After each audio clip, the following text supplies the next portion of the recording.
Are you a coach who's been dreaming of that consistent 30K a month, but you feel like you're missing something? Well, in this video, I'm going to reveal one tiny tweak that could be the key to unlocking that income goal. And trust me, it's probably not something you've been expecting. So if you're tired of these complex strategies and you're looking for a simple yet powerful shift, this is the right place to find it. You've probably also heard before people saying you need more leads to actually do that, or you need to raise your prices, juice up the offer. And while all those things are important, the tweak that I'm about to share with you today is something even more important, because if you don't have what I call the architect message, then I hate to break it to you, but you're cooked, bro. None of those will work, because I've seen this every single time this tweak transform coaching businesses, reach 20, 30K a month mark, and even surpass them. So in this video, I'm going to walk you through exactly what that tweak is, why it's so powerful, how it's working, and how you can implement it to your offer today. Okay, so if you're actually in this plateau, the coaching plateau, stuck anywhere from 3 to 8K a month, you've actually been dealing with one of these. You're feeling like you're working hard, but you have literally nothing to show for it. You are trying the usual advice, get more leads, better sales calls, or even higher prices, but still nothing's moving the needle. Or you're overwhelmed by endless organic content creation that just goes nowhere, or gets you sporadic views that do not turn to any kind of clients, right? Because to get out of this plateau, there is an easier way and there is a better way. And that tiny tweak is the key to this predictable income, 20, 30K, and without complex systems or time consuming strategies, because it is a very simple shift, subtle shift, that basically multiplies each and every single part of your hard work. And this thing is what I call the message architecture. Okay, now what do I mean by the message architecture?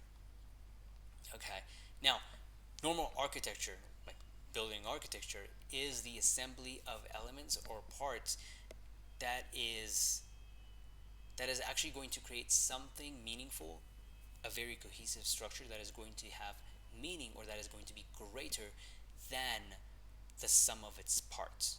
Okay, now how do you connect this with your marketing message?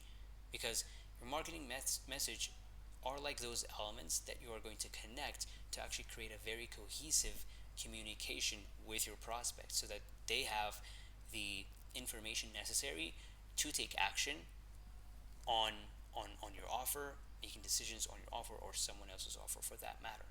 Okay, now before I show you how it works, I want you to understand this architecture of this message. Okay, now this is an upside down structure of what I'm saying right now, but I want you to understand it going from top to bottom, right? This is laying the foundation. This is us laying the foundation, and this is us laying the top floor, right? That is why it's very important to think of it as architecture, right? Because you cannot build a building starting from the top floor, because there's gravity and it's just not going to be supported. So you need a foundation, a base level thing, to actually start off the whole process, and that is how you get to the top, right? So in our case, it's inverted, but let's start from this one. Okay, this is the bare minimum place we start whenever you communicate to your prospects, is confirming the pain that they have, or the future fear that they have, or the future desire that they have. One of those two or three, right? But it's super powerful when you confirm someone's current pain and a fear that they're going to have in the future. Okay, once you do this, you connect at a baseline level where someone is going to grant you the right to continue the conversation to the next piece, right? Because once you understand this, they will naturally allow you to go to the next stage. The next stage is going to be telling them, what does it look when the future becomes better? So a sight of a better future, you're going to communicate that. And once you do that, again, you are going to be granted the wish or the right to give them clarity on how the gap is going to be closed. Because when you complete these two steps is the moment you create some kind of gap between where they are and where they want to be. And the next step that they want to understand is, hey, how can I close this gap? Like, I need some clarity. What steps do I need to take, right? And once they understand that, then they're ready for an offer. Okay, that's why it's important to understand the structure, so that you can build the building starting from the foundation up. Okay, because a lot of people mess this up. They're throwing the last floor first, which obviously doesn't work. That's why I want you to understand it in terms of message architecture. Now, before we see how it works, we need to see, or I want to impress upon you why this actually works. Okay. Now, the first reason is because it is aligned to the prefrontal cortex, to our brain's decision making process. Okay. Because it is aligned with that, then people would make decisions based on that subconscious reasoning that is already installed in the prefrontal cortex. Now, the second reason is it is because it is legitimized logically, right? It is sequenced logically, right? Because when it is sequenced that way, then it stops becoming a sales pitch and it becomes a lesson, right? It becomes a very subtle communication of where people are and where they want to be, right? That is why it's not pushy. Because most of the times, people feel like a sales message, is pushy when it comes unattended, okay? Now, if I give you the same offer, following that same exact messaging architecture, and if I give you that same offer without following that messaging architecture, you're going to say this one's pushy, but it's the same offer. You're going to say this one's pushy and this one's not. And why is that? It is because the journey that you followed when you got to the offer. It's whatever came before the offer that made it non-pushy, right? So that's why it's important to understand why this actually works, and the actual logistics of how it works is pretty simple. Okay, once you actually find these beliefs, right?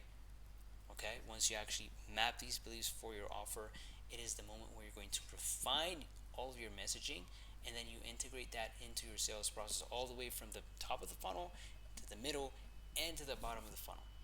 Okay, because once that is very coherent, then every prospect that enters your world in any of those pieces is going to feel educated enough to actually be ready for the offer, if that makes sense. Okay? And you should have these buffer points between each of those stages, from the top to the middle, buffer stages where you repeat yourself to actually make it seamless, right? Same at the bottom of the funnel as well. And then it should go without saying, you need to track the data, track what kind of beliefs are working, track what kind of sequence is working, and then iterate based on that to actually feed this machine and create the best message architecture that just gets leads just flowing through it, right? Because when you do this, you're not selling to people, but you're just allowing people to buy, which is a very much more powerful um, thing to do, right? And once you do this, you're not just going to get clients, but you're going to attract these ideal clients who are eager to work with you, which is the best part, if you ask me. Now, I can give you an example of how this has changed this coach's life, right? So this is a guy who does pain relief for cyclists. Okay.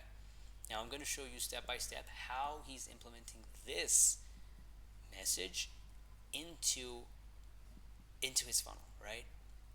By using this message architecture. So he starts off to a cold audience confirming the pain that they have and the future pain that they're going to have. He says, "Hey, are you tired, or are you annoyed that you cannot ride your bike because you have this back pain? And are you afraid that you're never going to be able to ride your bike because you probably cannot afford a $50,000, $100,000 surgery?" Right now, this sets the context to have the conversation.